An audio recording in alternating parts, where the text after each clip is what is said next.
तो हेलो दोस्तों, इस वीडियो में हम बात करने वाले हैं बिहार पॉलिटेक्निक के मॉप अप राउंड का जो रिजल्ट आ चुका है। जी हाँ, बिल्कुल बहुत बड़ी गुड न्यूज़ है, क्योंकि यहाँ पे हजारों स्टूडेंट का रोल नंबर फिर से दे दिया गया है, जिन्हें दोबारा मौका दिया गया है एक बार फिर से गवर्नमेंट कॉलेज में एडमिशन लेने का। इसके लिए आप कुछ चीज़ों का डिटेल नॉलेज होना चाहिए।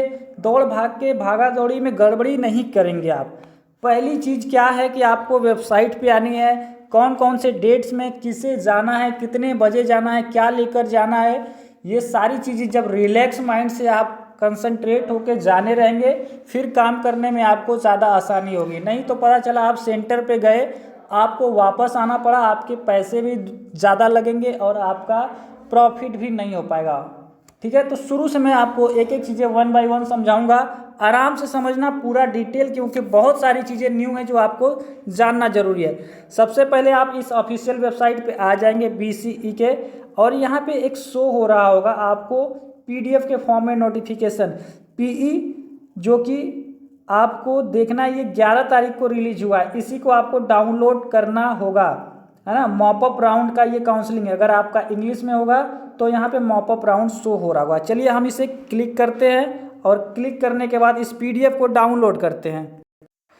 तो गाइस, जब आप PDF को डाउनलोड कर लेंगे तो ये PDF आपके सामने शो होने लगेगा, जो कि DCPE पॉलिटेक्निक इंजीनियरिंग के लिए रिलीज किया गया था मॉपअप राउंड के लिए। इसमें पूरा डिटेल है, इसे अच्छे से आप पढ़ेंगे, है ना। और इसमें आपको बताया गया कि ये उन उम्मीदवारों के लिए है जिन्हें किसी भी कॉलेज में या तो पहले एडमिशन नहीं मिला था, या फिर वो अपना फिर से अपडेशन कराना चाहते थे।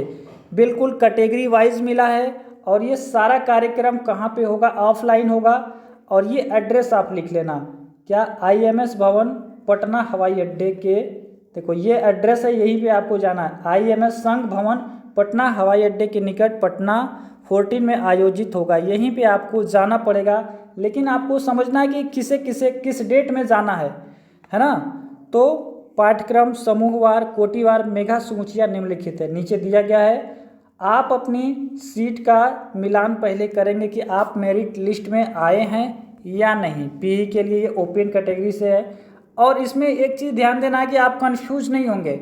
आपके पास ये PDF है, मैं पहले बता दे रहा हूँ PDF को आपको देखना कैसे है। इसे आप देखो, इसमें बहुत अच्छा काम किया गया है कि ये कैटेगरी वाइज दे दिया है रोल नंबर। जैसे DQ यानी कि डिसेबल कोटा से जो विकलांग स्टूडेंट हैं, उनके लिए ये डेट इन्होंने फिक्स कर दिया है कि इस डेट में इस रोल नंबर से इस रोल नंबर के छात्र आएंगे।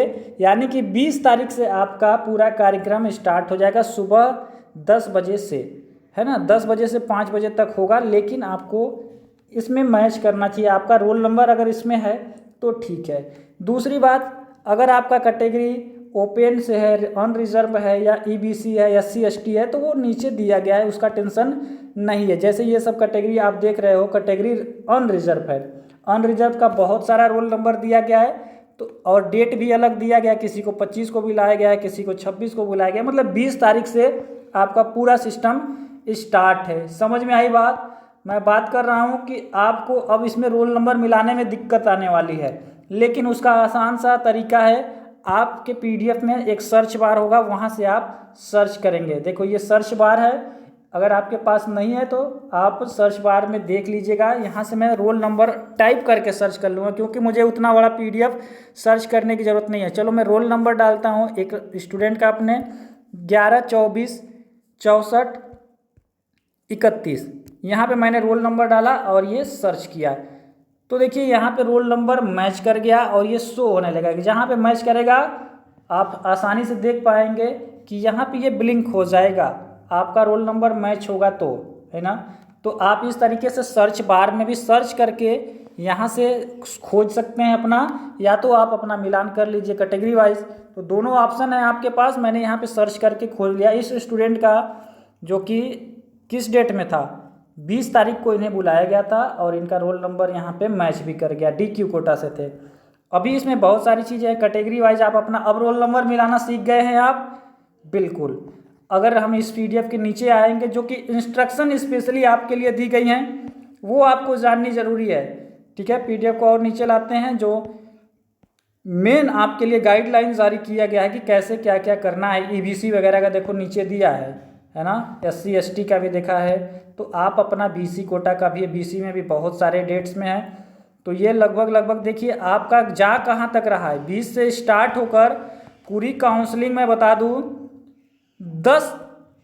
10 अप्रैल तक, देख रहे हो 10/4/2020 तक होने वाली है। मतलब लगभग आपके पास 20 तारीख से लेकर 10 तारीख तक, यानी कि 10 दिन उधर और 10 दिन इधर, 20 दिन में पूरा चलेगा। बहुत सारे स्टूडेंट को बुलाया गया है और इसमें संख्या से ज़्यादा स्टूडेंट को बुलाया गया है।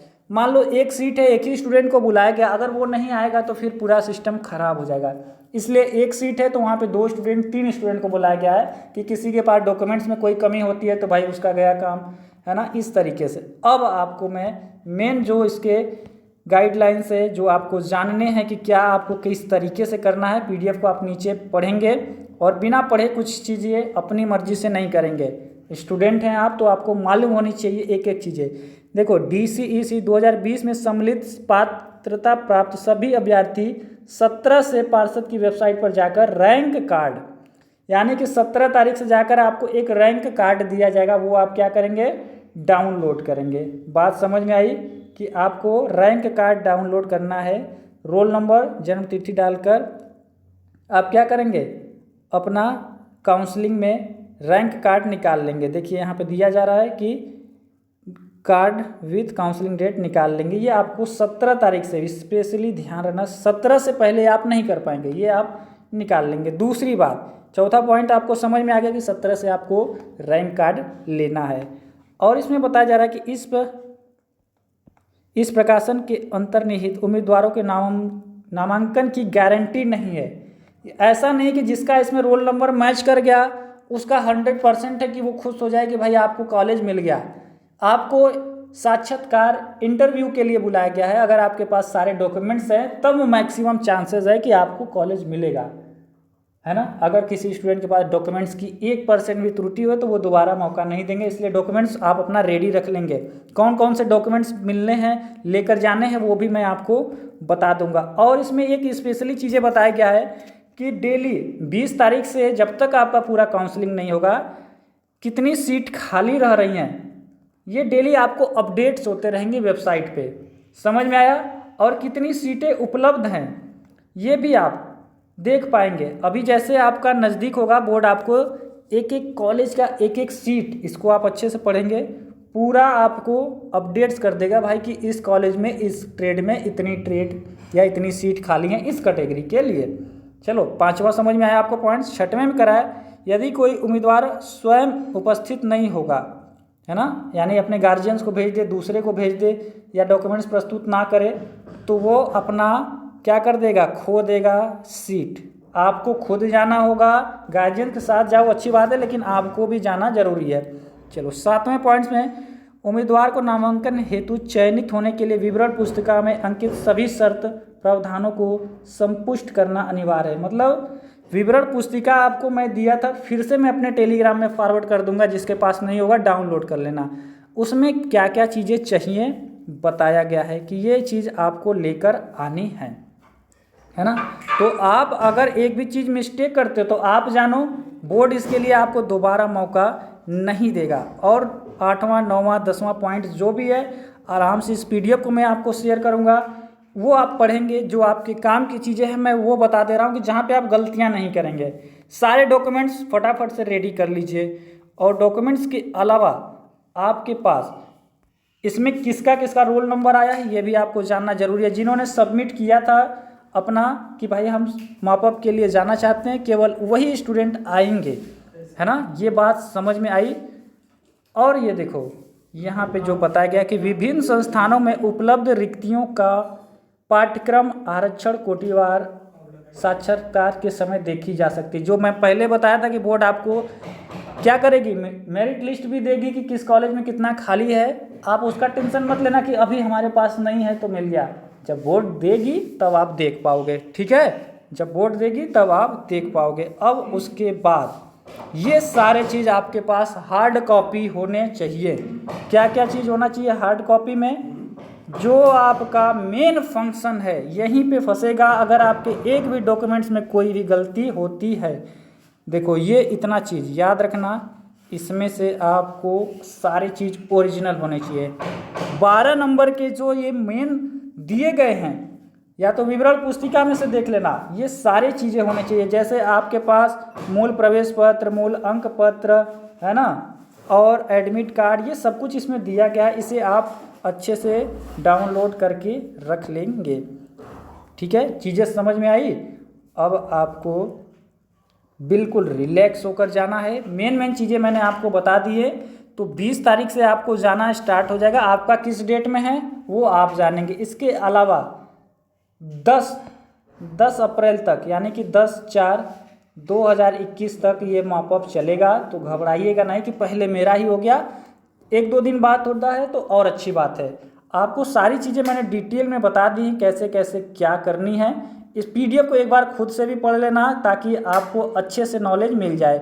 ठीक है, ये पीडीएफ आपके लिए काफ़ी ज़्यादा ज़रूरी है। मैंने अपने तरीके से आपको समझाया, क्योंकि आप हमारे ऊपर इतना भरोसा किए हो, हम आपका हेल्प कर रहे हैं, तो आगे भी करते रहेंगे। लेकिन आपके लिए मस्ट है कि आप सब कुछ जानेंगे। ठीक है, वीडियो अगर समझ में आया होगा, कुछ आपका हेल्प हुआ होगा, तो मैं नए स्टूडेंट से ज़रूर कहूँगा कि आप इस चैनल को सब्सक्राइब करके हमें भी सपोर्ट कीजिए। आपके एक लाइक्स से हमें भी अच्छा लगता है कि आपके लिए जो चीज़ें हम कर रहे हैं आपका उन्हें बेनिफिट्स मिल पा रहा है। तो कमेंट करके बताइएगा कि आपका किस डेट में है, आपका नाम आया है या नहीं।